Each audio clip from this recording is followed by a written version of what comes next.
உன்னதத்தில் வாசம் செய்யும் இயேசு கிறிஸ்துவின் நாமத்தினாலே உங்கள் அனைவரையும் வாழ்த்துகிறேன்.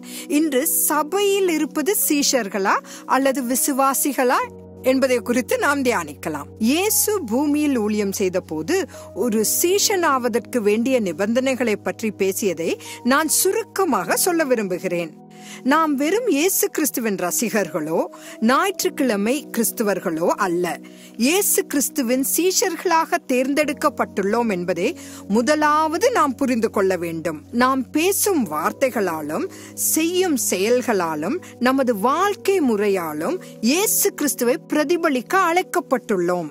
மரணத்தை வென்று என்றென்றும் ஜீவிக்கும் ஒரே உண்மையான தேவன் இயேசு கிறிஸ்து மட்டுமே. இந்த உலகத்தில் உள்ள ஒரே உண்மையான தேவன் என்றும் இப்பிரபஞ்சத்தையும் நம்மையும் கூட படைத்தவரும் இயேசு கிறிஸ்துவே என்ற செய்தியை நம்மை பார்த்து இந்த உலகம் அறிந்து கொள்ள வேண்டும். காந்திஜியிடம் அவரது நண்பர் ஆண்ட்ரூ, நீங்கள் ஏன் கிறிஸ்துவராக மாறக்கூடாது என்று கேட்டபோது அவர் உடனடியாக, நான் ஒரு கிறிஸ்தவனை சந்தித்தால் நான் ஒரு கிறிஸ்தவனாக மாறிவிடுவேன் என்று பதிலளித்தாராம். கிறிஸ்தவர்கள் கிறிஸ்தவர்களை போல வாழ்ந்திருந்தால் இந்துக்களோ முஸ்லிம்களோ இருக்க மாட்டார்கள் என்று அவர் உறுதியாக கூறினாராம். அவர் வேதாகமத்தை வாசித்த பிறகு அவருடைய கண்ணோட்டம் இதுவாக தான் இருந்தது.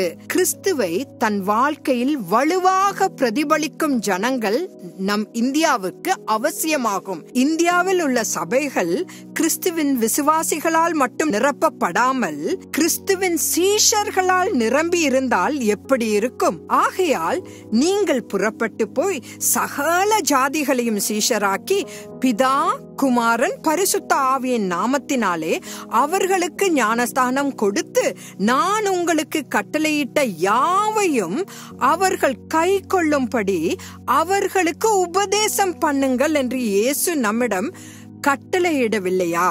இதை மத்தேயு 28வது அதிகாரம் 19-20 வசனத்தில் பார்க்கலாம். ஒரு சீஷனை போல அவரை பின்பற்றுவது குடும்பத்தில் பிரிவினையை கொண்டு வரும் என்று இயேசு சொல்லவில்லையா? இதை லூக்கா 12ஆம் அதிகாரம் 51வது வசனத்தில் பார்க்கலாம். இயேசு தம்மை பின்பற்றுகிறவர்களிடம் நேரடியான ஒரு கேள்வியை கேட்டார். நான் பூமியிலே சமாதானத்தை உண்டாக்க வந்தேன் என்று நினைக்கிறீர்களோ? இந்த தலைமுறையில் உள்ள பிரசங்கிமார்களுக்கும் போதகர்களுக்கும் இந்த வேத பகுதி தெரியும் என்று நான் விசுவாசிக்கிறேன். கிறிஸ்துவுக்காக ஒரு இரத்த சாட்சியாக மரித்த ஒரு கிறிஸ்தவன் ஒரு மூடனோ அல்லது தோல்வியுற்றவனோ அல்ல. ஒரு சீஷனாக சாட்சியாக வாழ்ந்ததற்காக இரத்த சாட்சியாக அவன் கொல்லப்பட்டிருக்கலாம்.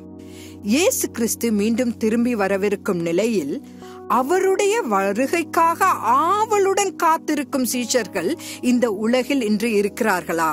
கிறிஸ்துவின் சீஷருக்கு அவருடைய எஜமானாகிய இயேசு கிறிஸ்துவை தவிர இவ்வுலகில் எதுவும் விலை மதிப்புள்ளதாகவோ அவரை விட சிறந்ததாகவோ தெரியாது. கிறிஸ்தவர்களிடம் நான் ஒரே ஒரு கேள்வியை கேட்க விரும்புகிறேன்.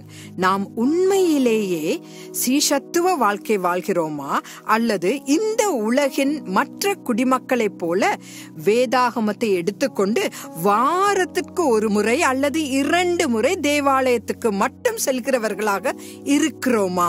நாம் விசுவாசிகளாக அல்லாமல் சீஷர்களாக மாறுவதற்கே இயேசு நமக்காக மரித்தார். மறுபடியும் நாளை சந்திக்கலாம். ஆமென்.